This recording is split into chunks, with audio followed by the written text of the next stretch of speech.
right, let's talk about anger. And he says, you need to understand this.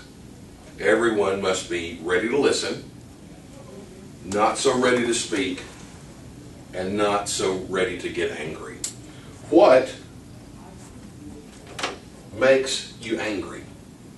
What are some of the things that make you angry? That arouse your righteous indignation? Drivers, people driving the cars. Habits of other drivers. All right. What else? When people choose to do what they know is wrong. Okay, we're going to get a little more kids breaking the rules.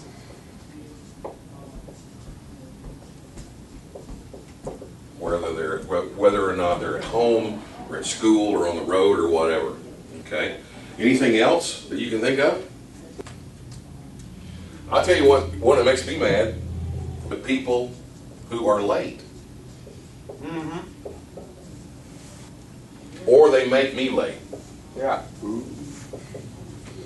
I hate liars. That's something that makes me mad every time. The reason this is important is because of the very last statement, or actually the statement in verse 20. What does verse 20 say? The anger of man does not bring about the righteous life that God desires. What gets under our skin to a point that we would like to retaliate, whether we do or not? What events usually push our buttons that we would like to do something about it, but we don't because we're decent. Because we're decent people. So lying for you, you just want to. I'm going to stick with the liars. That's a long list. Stealing. Huh? Stealing. Yeah. Stealing. What about when things go off the schedule and he's a total off the schedule person?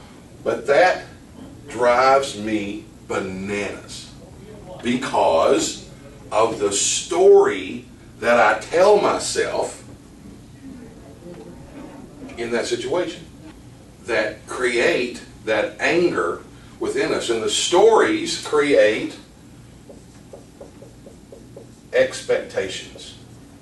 And the stories are usually from others and other situations that are being relayed onto that. Our stories conflict in relationships. They do. So what we need to look at right quick is, why do these things bother us? Why do they get under our skin? Why do they make us angry? Why? Why do they?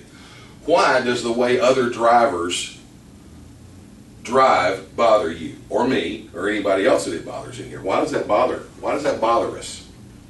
We're endangering everybody. They're getting in my way.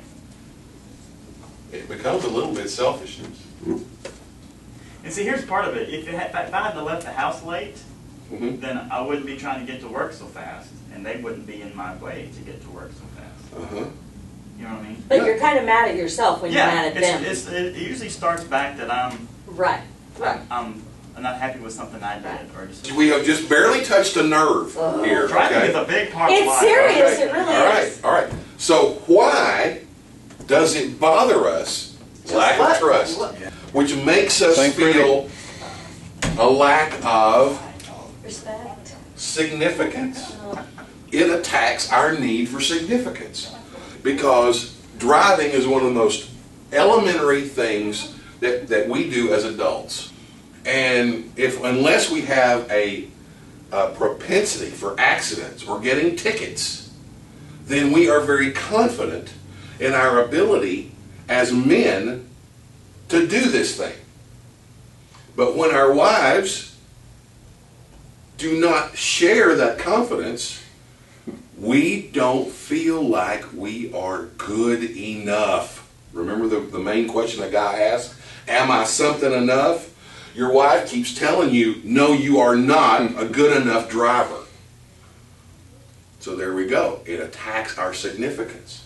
Now, I know that's something minor, But if we can deal with it with minor things, then we can translate that into more major things.